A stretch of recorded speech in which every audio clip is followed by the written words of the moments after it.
Alrighty, so I'm going to start off with a quick statistic here. In 2011, Mandiant's End Trends report said the average attacker's dwell time in environment was an astonishing 416 days out of all the IRs that they performed.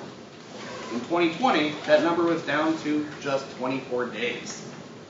One of the main contributions to that everyone attributes is threat hunting. So I think it's safe to say everyone in this room is here to bring back ideas on how to jumpstart their orgs or kickstart their own knowledge. So my name's Kelsey Seymour. I've got about 6 years in IT cybersecurity overall, and I've assisted with starting threat hunting programs in smaller orgs twice now. So today we're going to talk through a simple threat hunting program at a generic company. Any, per normal legal disclaimers and all that, any resemblances, that's interesting. Glad to hear you think that. Otherwise, let's just hold all questions to the end. I do have time built in there for questions, and I absolutely love questions. Please try and stump me. I enjoy the challenge. So moving on, we're going to do a little quick Q&A here. We are not going to give the right answers. That's for you to figure out later in the presentation. So the first question I'm going to ask here is, how many people do you need in your department to start a threat hunting program? So by a show of hands, if you think it is between 1 and 5 people in your department to start a proper threat hunting program, raise your hand if you think between 1 and 5. Okay. How about B, 5 to 25? C, 25 to 100? Or D, 100 plus? So I think it's safe to say everyone kind of got the gist of the talk and said A. Congrats, you're actually right. I'll give you that one right now for free. Fun fact about D is the last time I gave a similar presentation to this, I had a CISO come up to me afterwards and say, hey, about 2-3 years ago when I started my current position, I was talking with Gartner about maturing our own cybersecurity program. I had 37 analysts on staff, said, when should I start a threat hunting program? And they said at least 5 years, don't worry. Moving on is another question I got here, a little bit oddball, but you'll see how it comes back. Microsoft has a native centralized log collection software that is not SCOM and is not agent-based. Who here thinks that's true? Show of hands. Who here thinks that's just an outright lie, it's false, I'm just telling you things that don't exist? So, any hands for true? Any hands for false? Okay? So, to jump right into it here, today we're going to do a couple things. We're going to dispel the myths around maturity and threat hunting. I'm going to present to you guys an example threat hunting to detection engineering pipeline. We're going to provide 4 practical example threat hunts and showcase some sort of infrastructure that you can use to help make this happen in an organization without a lot of budget, time, or resources. So to get right with it here, what is threat hunting? Threat hunting is going to be proactive. It's going to require some understanding of your own environment and require you guys to be forward thinking. So getting right to the meat of it here. So there's no surprises, let's dispel some myths. First one is you need an army of 200 people. Guess what? You only need 1 or 2 analysts with some dedicated time. In fact, the 2020 SANS threat hunting report that I referenced earlier, over 30% of organizations do not perform in-house threat hunting. Next one up here is those analysts will spend half of their work week just doing nothing but threat hunting, so you're going to lose half your productivity, right? No, about 5 hours a week in the programs that I was a part of is about how long the average analyst spends with this. You're going to need specialized tool sets. Well, guess what? Chances are you already have everything you need in your environment set up, ready to go. If not, you have some extra stuff and you're ahead of the game and you didn't know it. And finally, a lot of people say you need those leading experts. You know what? I say a little bit differently. Let's turn those members of your team into the experts for your own organization. So, getting right to it here for an example threat hunting pipeline. Because one of the other big things I often hear is, cool, threat hunting is great. We're safe. I just keep telling everyone, we're safe for doing this, we're safe for doing this. That's kind of hard to sell to my upper management, my upper leadership, because, again, what's the point? You're just saying we're good. We already knew we're good, right?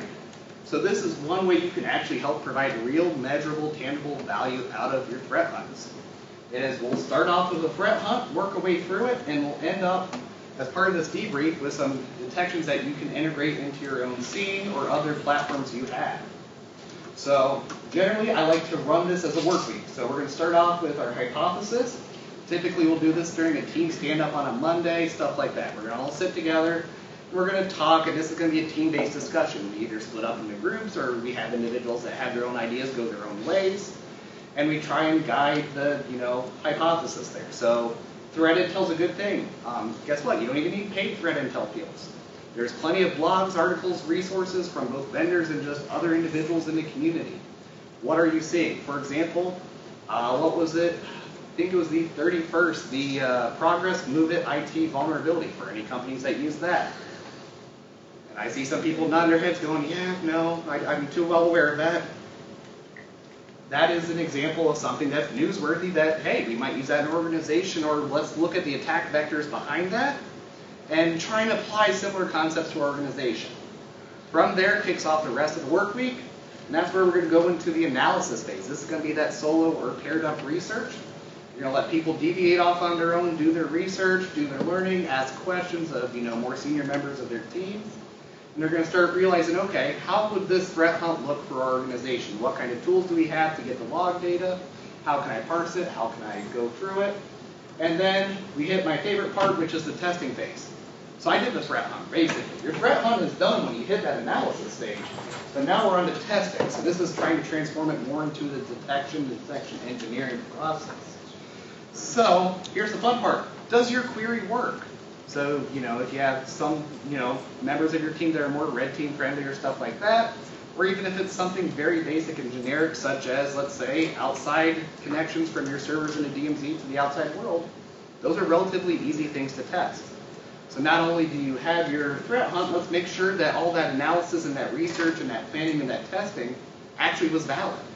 So let's make sure that it's valid in your environment. Then we roll into Friday for the debrief. It's just another team-based discussion. We sit there, everyone gets a chance to present their lessons learned. Hey, so I researched this. Here's what I did. Here's what I found. And then here's my detection. And then as a group, we can take that detection, go past the last 30, 90, 365 days, whatever makes sense with the retention we have and the type of detection. And if we have low false positives, good true positives from your testing, we can now move that into production. And guess what? We just did threat hunting once that week, and we gained a new detection. So right there's a nice KPI you can use to report up and say, not only did we make sure we're safe, we also implemented something to make sure we're monitoring this for the future. So with that, we're going to move into our example cases here. So we're going to do some network-based threat hunting now. As I alluded to a little bit earlier, an example hypothesis for this is our DMZ servers should not make outbound internet requests. The idea of hosting something in DMZ, is that something you're displaying to the public? Public should be reaching in. You shouldn't necessarily be reaching out often, if ever. So we're going to move into the analysis stage. So we use network logs from our firewall. So you can use data transforms on things such as NetFlow. Some things we did notice in this analysis stage in this fictional organization is we did in fact have a lot of connections coming from our DMZ servers out to the actual internet. Now, some of you might be thinking, oh no, that's bad. But, for example, let's say you are a Cloud SEIM product and you have an agent installed on that server. How's those logs getting shipped up? They got to reach back out. How about EDR or other compliance monitoring suites, DLP, anything that actually has to talk back, your RMM tools for patching, etc. So, those were actually really easy. You can reach out and grab the vendor documentations. These ports, these addresses, or these DNS entries, guess what? There's your exclusions. So now comes again my favorite part. How can we test this? Well, you hop on the server, and you make some outbound connections and see what happens. So hopefully, you run those same queries again, and all the red lights are starting to flash, and you're going, yes, I got it. So we used Netcat. That's the funny cat there. For testing that from one of our Linux servers, and sure enough, we rolled into Friday, saying we got new detection for all new, unknown, outbound network connection attempts. This is great for things like web shells. Web shell gets dropped on your DMZ server, chances are it's going to reach out to C2, and boom, now you got lights and sirens going on if your EDR platform didn't catch it already, or if your firewall didn't block it. So, some of the tools we used here was we had a paid SEIM, not going to lie. We already had it, we used it, why not? And we also used network perimeter logs that were ingested into it. So let's say you're a starting organization, you have a young security program, stuff like that. There's still things you can leverage. For example, you already have a network monitoring solution that ingests the NetFlow data or the syslog data. Chances are that gets dropped off in a database. You can query either on the site or directly. And then you set that up with the scheduled task, cron job, your favorite scheduler. And there you go. Now you paid no money except for maybe a server to host the tasks off. And you're all set and running. Or the good old classic is flat filing your choice of grep set and or awk. You can just go through the plain syslog files, dump it on a Linux server with our syslog, syslog-ng, and you're off to the races. So let's move into one a little bit more system server based here. So in this case, this one was done a couple years ago with all of the fun with Lapsus and every executive and board member seeing all these big companies getting hacked going, oh gosh, that's a teenager I've heard. Are we good? Are we safe from teenagers? So one of the things that we picked up on that was the use of DC syncs. Now, not to pick on too many EDR platform vendors and everything else, I've yet to actually see a out-of-the-box DC sync detection that you, at least as the customer, did not have to already somewhat customize to make it work right. So for analysis of this, we use successful Windows event logins and object access. So when we went to go test this, we actually realized as we're going through this, there's another really easy low-hanging fruit detection, which is the DC machine account use. So a domain controller's machine account has 98-99% of the same authority as a domain admin. And just by a show of hands virtually in your head, if you don't want to share, how many of your organizations are already currently monitoring DC account usage to make sure they're being used by the right IP addresses to the right servers? So when we rolled into the debrief of that, we had that broadened to include any and all abuse of DC machine accounts based on source IP and other classifying information via those successful event sign-ins. And then it actually turned into just a secondary for DC syncs. We actually found a lot more value out of the detections for abuse of domain controller machine accounts because the next annual penetration test that that fictional organization went through, that was in fact an attack method tried by the pen tester, and he was surprised when we texted him about 2 minutes later saying, congrats. So, moving on from that again, if you have a paid SEIM, you might as well use it. Not going to argue that. And we just have basic domain controller logs. That's often your first step of your first server logs you ingest. Now, again, you got open source offerings. So you could use things like, Onion Security that's out there in the vendor hall. You could use Elasticsearch, which is kind of premium nowadays. Graylog, a whole bunch of options there. Or, as I'm going to hint to earlier, you can use Windows Event Forwarding with PowerShell and Scheduled Task. Guess what? You have a spare Windows server? That's free. You're already paying for it. You can, I think the last time I looked at Microsoft documentation is they say 4 cores and 16 gig of RAM is sufficient for 2,000 servers to be monitored with reasonable filtering and everything else involved. So there we go with that. We're going to go on to endpoint-based hunting. I will give EDR platforms some benefit here. They're definitely catching up on this. I can still edge them out typically a little bit with the amount of customization we can get with this style of hunt. So, guess what? Office products should not be spawning child processes that can execute scripts. So, you'd think, okay, that's easy. Just put it in a flat rule, right? So, we're going to use our EDR logs. We're going to look at all the child processes. We're going to look at those child processes over the last 90 days. We're going to see nothing, right? No. Our 2 biggest culprits. HR, with the HR management integration with their HR system. Second worst, compliance and VBS, not compliance, was finance in their VBS scripts. Because everything runs in Excel with VBS. So speaking of VBS, it's time for testing, right? So how are we going to test this? We're just going to put a VBS macro in a Word file, email it across, because why not? We're going to get a double dip here. Did our email security vendor pick it up? No? Sweet. Now we're just going to do everything every security professional is trained not to do, and you're going to do it with a smile on your face. You're going to take that suspicious email, download that Word document, double-click it, and hit Run Now. And sure enough, alarm bells went off. Process got killed like that because it was going through the EDR platform. And we rolled into Friday with a customized detection for all suspicious children from all Office products, and we actually were able in that case to expand the scope to include Adobe Acrobat. And again, that's 4 to 5 hours of one analyst. And we actually turned the detection off on the EDR, our custom built one, reran it, didn't catch a thing. So with the endpoint hunting, as you kind of heard, we used a paid EDR, 90 days retention.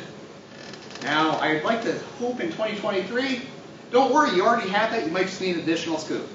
You know, either for the 90 days retention, either for the access to that data underneath the hood. But that's typically a very easy sell to upper leadership. Hey, this much more, and then now we can do this across all our servers, all of our endpoints that have the EDR agent installed.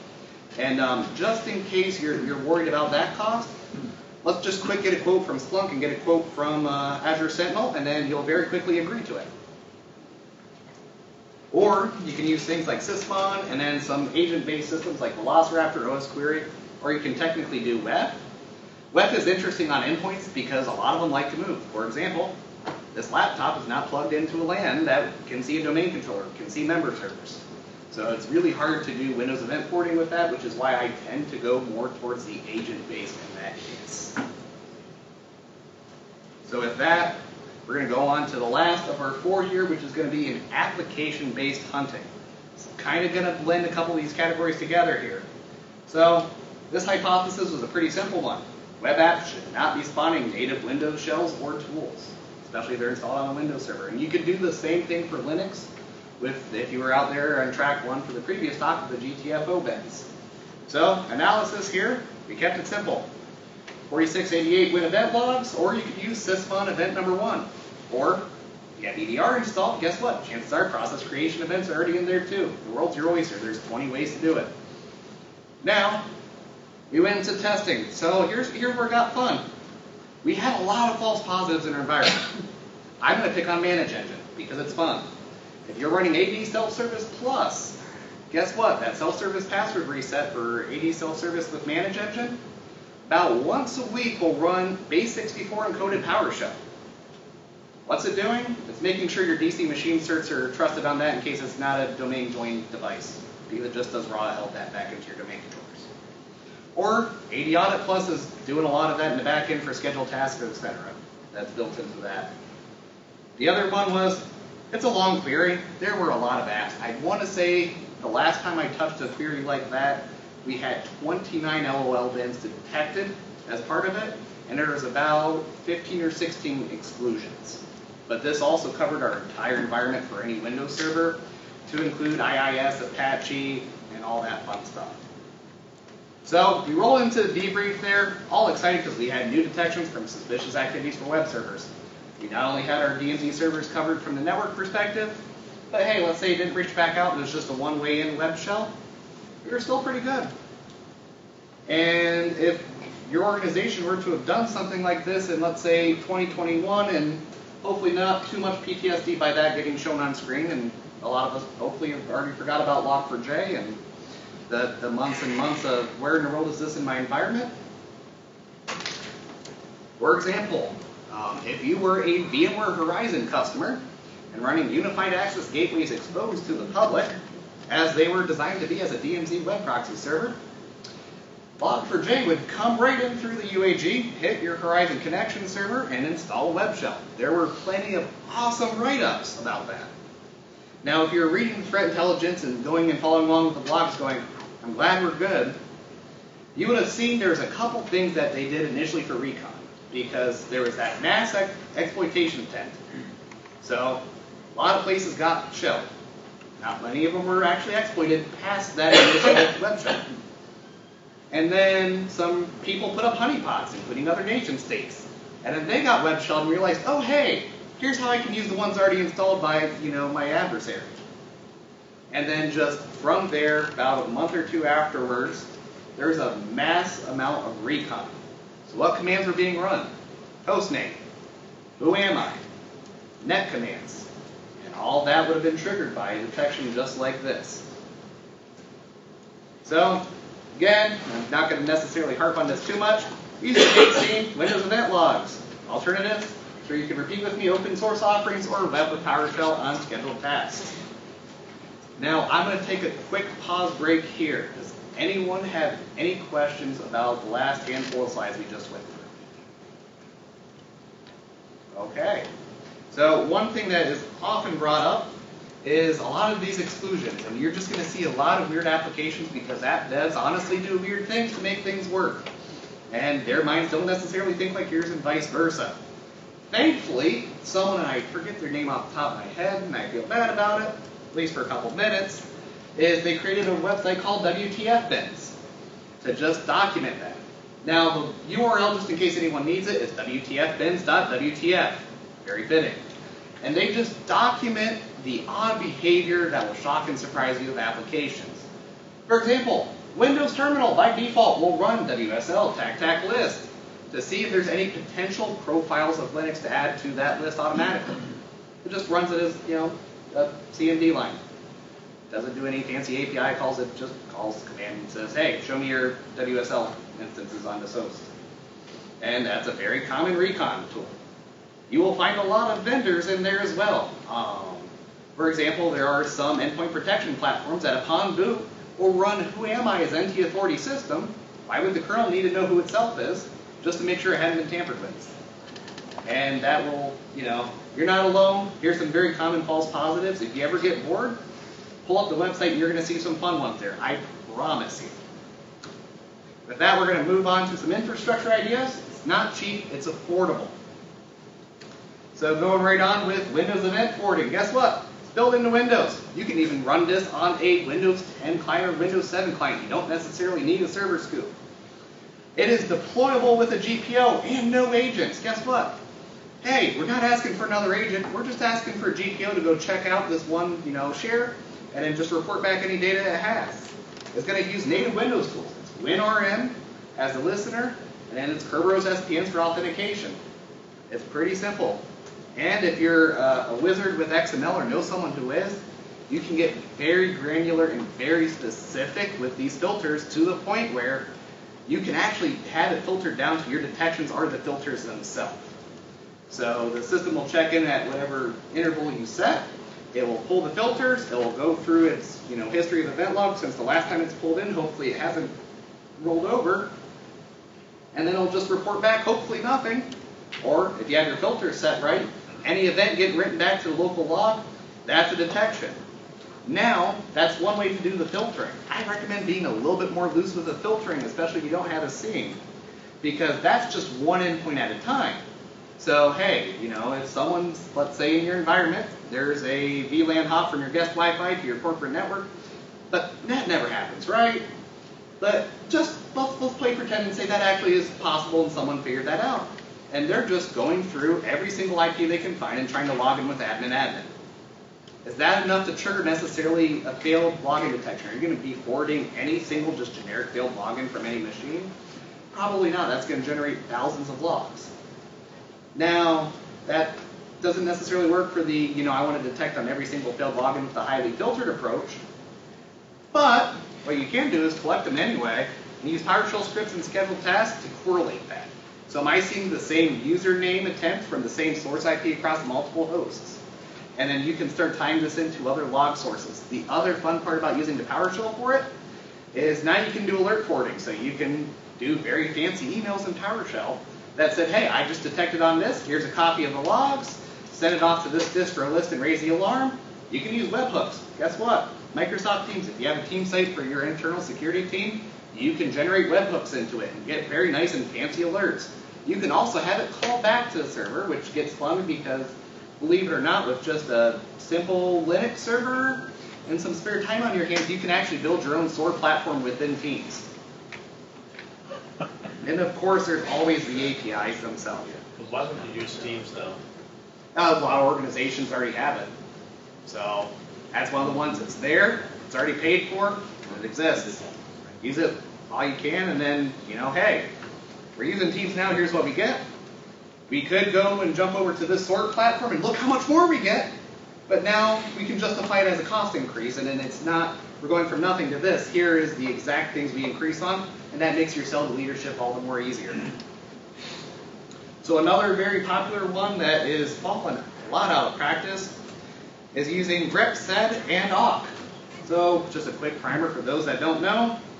Grep is regex matching, good for one-off searches, especially if your SEIM went down, you had a hiccup with your ingestion pipeline, you got the flat sys files sitting there from our syslog, syslog-ng, and you're just trying to figure out this one issue real quick. It's real easy just to do, grep space your regex, space the file name, hit enter, and hopefully you get the results you're looking for right off the bat. Now you can get a little bit fancier, and then from that, you're going to move into sed. So sed is short for stream editor. Think about it like grep on steroids. Not only is it just grep, you can actually modify line by line based upon pattern matching. So who here has ever looked at Apache Tomcat logs? Who here has cried looking at Apache Tomcat logs? Keep your hands up. Exactly. So there have been people definitely smarter than I that have written sed commands to make those actually bearable to stare at in the terminal window. I keep them in a little notepad file, very handy and very close to heart for those handful of times I need it. And then if you really want to be a wizard, awk. It's the most powerful of them all. It's a full programming language that you can use within CLI, and its focus is 100% on data manipulation. I have seen people do very impressive things with this. This is a very fun area to explore, and just in case, here's some future reading. There is a book, Data Science at the Command Line. If you put that into Google, it is published by O'Reilly. However, the author has a contract with O'Reilly, and they have the ebook for free online. You can go browse it or download it, I think, as a PDF right now if you pull it up on your laptop. Even better, he links to his GitHub, where he has a Docker container preset with examples to follow along with the book, and you can do it as you learn. So with that, I'm going to take a pause again. Any questions so far from that last thing? Yes, sir. Yeah, so for Windows event forwarding, you mentioned you're using Kerberos SPMs, so yes. assuming named service accounts. Yes. Are you able to instead use group managed service accounts?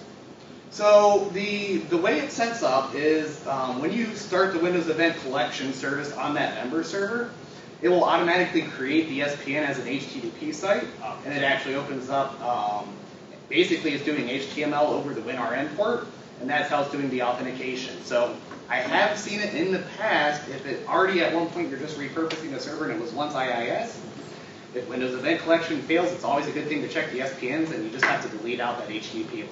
And it'll re-add it about 30 seconds later when you try it again. Anything else? Okay. So now I'm going to move on a little bit to agent-based here. So these are some really cool projects to play around with if you haven't. These are more, to be honest, more fitted for organizations that don't necessarily have a solid EDR platform. However, especially OS Query and Velociraptor, which I'll talk about a little bit here next, they do fill some very nice niche fields, which hopefully some of you guys can see some benefit here and bring that back with you.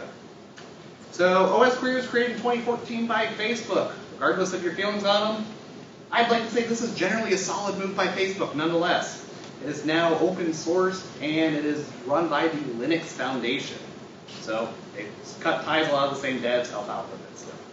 And what does OS Query do? It takes your operating system and it exposes it as SQL with API calls. So you can make API calls to your endpoints, and basically everything you're doing is just a SQL query against your endpoints.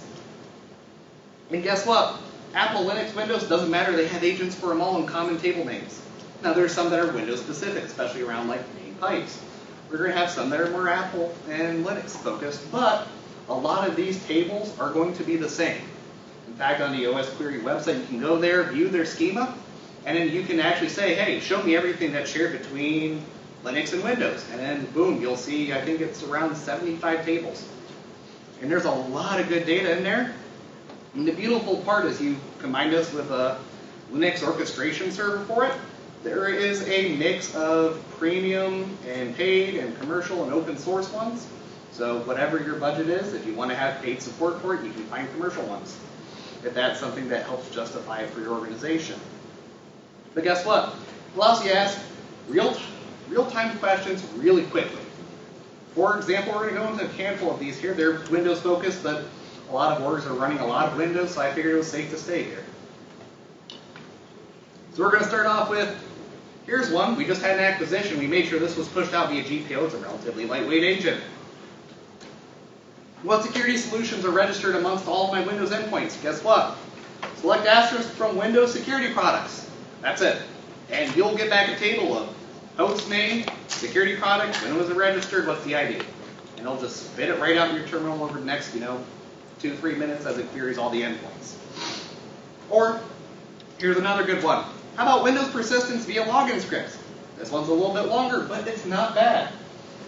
Select the name, path, date, data, and then the date time there as time from the registry path where it has HP current user / environment. That's it. You can very quickly just say, okay, show me everything that's set to auto run. Via registry, just like that. In fact, if you go to GitHub, there is, I think I saw right around 150 go-to ones just for that around threat hunting. Guess what? Threat hunting is good, it's important. That's why we're all sitting here and listening to me just drone on about it for 30 minutes so far. Well, there's other use cases for this. How many times has compliance asked you and said, hey, we're doing a random audit of servers, how many of them have port 80 open? How quickly can you answer that in your environment without having to touch mass scanner and Nmap? You have something like this deployed across all your Windows and Linux servers? Very quickly, you can run things like netstat. OS query will translate your SQL query into netstat, automatically do the parsing, and return the data right back to you and say, hey, these host names have a port 80 open. And then, depending on the tables and how much you want to play around with SQL, you can even get the processes that spawn them. And you can even keep pivoting and joining that if you really enjoy SQL that much to even get the path of installation, what vendor signed the binary that's running it. You can get really fancy with this really quickly. And it's also written in SQL. So while a lot of people, will pick on KQL or Splunk query language and stuff like that, SQL is a relatively general language that a lot of schools teach, so your college grads will have at least some familiarity with it. And anyone joining cybersecurity from another IT adjacent field, chances are they can at least look at that and understand what it's querying. So it's really easy to get new analysts onboarded quickly, and it allows you to keep your knowledge at the level you are. So it can be very simple, like select from Windows security products, just give me the list. But hey, you're learning SQL, you're learning Windows internals a little bit more, you can get a little bit deeper. And then you can just keep that knowledge level going. So with that, I'm going to go on to Velociraptor here. So that is their easiest website, docs.velociraptor.app. It is a fully open source product, and they partnered with Rapid7 in 2021 to help with development. It is still a fully open source product. They just realized Rapid7 has a lot of experience with helping maintain open source products, especially in the security space, such as Metasploit. And said, hey, we'd like some help, and they thankfully agreed. So, sorry to bring up bad memories already this quickly, but they have something called artifact exchange. It allows tons to be shared across professionals. For example, 72 hours of the MoveIt vulnerability for SQL injection, they already had an artifact there. It was about 30, 40 lines. You can pull it up, throw it in your Velociraptor instance, hit enter, and then it queries across your organization for all the IOCs and other indicators that were included with all those reports. And if you look at it, it is very comprehensive, very detailed, and 72 hours response time for an organization that might not have the skills and everything in-house to be able to parse that and quickly respond. 72 hours honestly isn't bad for some organizations, especially on the smaller side. And then this also allows you the full life cycle of security. You can use Velociraptor for defer work, and there's a lot of pre-built artifacts around that. You can use it for continuous monitoring, where the Velociraptor server will reach out every so often and say, hey, here's what we're monitoring for. Please let me know if anything comes back from this. And then you can also use it with response. You can, for example, if you have a network share that you can quickly control off even the Velociraptor server itself. Say you're in the middle of doing an investigation against some malware that's spreading across your environment. You realize through Velociraptor being able to query all the endpoints, here is the persistence methods for those. Here's the process names and the regex, and you can play around with that. So basically, you can map out how that malware works and looks on a system. Write a quick PowerShell script. Get process where name is like this. grab the PID, kill it, and then here's all the registry locations and scheduled tasks and everything else that it's using, and kill those off too. And once you get that script run, you throw it in the Velociraptor, hit enter, and within 5 minutes you just kill it off in your entire environment without having to leave your desk. And my favorite thing about Velociraptor though, it's super easy to deploy. So I see 1, 2, 3, 4 laptops, 5 laptops, maybe 6 laptops sitting in here right now. Guess what? Velociraptor, it's a single binary. Server, client, CLI, utilities, yeah, it's all the same binary. You just download it for the platform you're using it on. It's pretty awesome. You got a full range of OS supported. Mac, Linux, Windows, they even have some more specialty ones around CentOS, Ubuntu. They just work, it's simple. Guess what? For those with laptops sitting here right now, guess what? You can get that set up right now. It's only 60 megabytes. And how easy is it to start it? For example, if you're on Windows, just run velociraptor.exe space GUI, hit enter. It'll automatically configure the server on your device. It'll set it up to local host only. It'll guide you through creating the initial password. It'll create a self-signed SSL cert. And it will install the Velociraptor agent on the device that you just ran that GUI command from and hook it into the Velociraptor server for you. Seriously, like that's it. All you have to do is just space GUI, enter. Make sure you have the appropriate admin rights, of course, and all that fun stuff. There you go. You just had a proof of concept set up by, just one word, space, 3 letters, enter. And then answering some basic questions. And you can already start showing the benefits of this to your organization. And did I mention that it's lightweight? It's literally under 60 meg. The largest file for this is under 60 meg.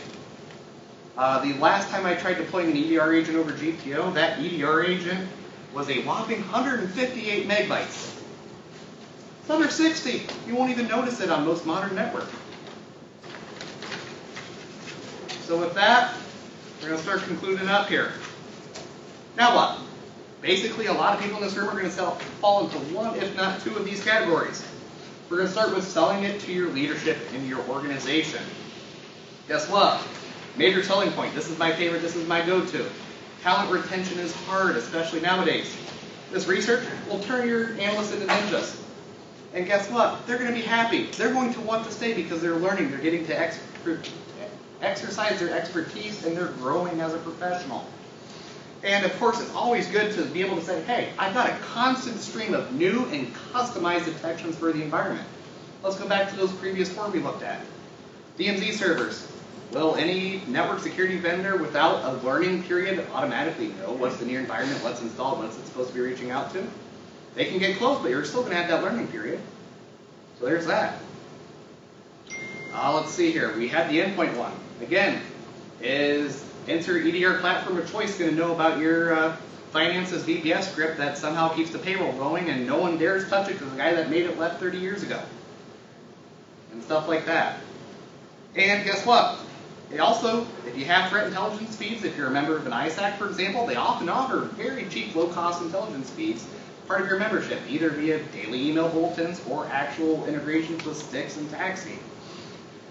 Integrate that in with your threat hunting. You can start being able to say, not only do we get this when we use it, here's how we're using it. And then that's turning into the detections, and that's also helping further our own employees and making sure we keep that top talent. Now, let's say you're on the leadership side and you want to help support your team. How can you do that? Guess what? You're going to spend money is probably the best answer you're going to get. A lot of that's going to be improvements to your SEIM.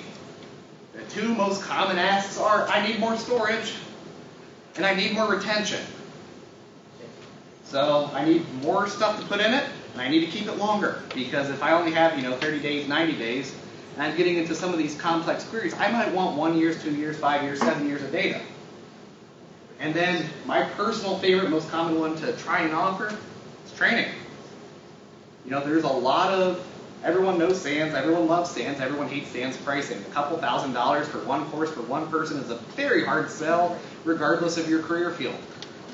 There are other options out there that are in the hundreds of dollars for a week's worth of training. Or you can get, online courses that are at your own pace for hundreds of dollars per seat. And there are quality training out there. You just kind of have to look and ask around. Or more importantly, guess what? The easiest answer for you as a leader is to your team. What are you doing every Monday and Friday? You're sitting with them. Just ask them, hey, how can I help you guys? We started this out, we're doing it, it looks like it's going well.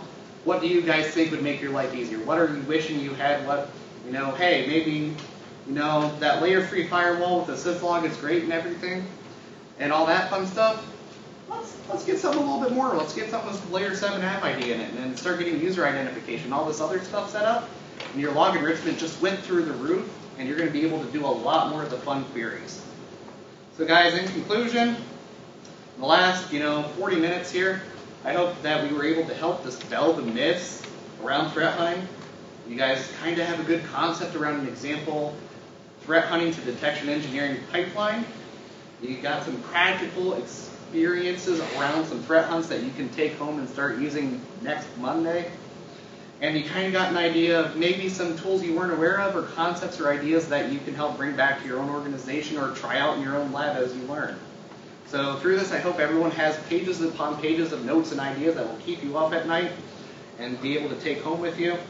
And again, in conclusion, it's not rocket science at the end of the day, it's mainly just statistics. So with that, there is the links to the 2021 Mandia entrance and the 2020 SANS threat hunting survey results there if you'd like to grab that with your phone. And please feel free to reach out to me. I absolutely love questions and emails, and I will respond as quickly as I can remember to, I promise. So with that, does anyone have any questions? Will your slides be available? I can definitely make them available, yes. Okay. Any other questions? With that, thank you everyone.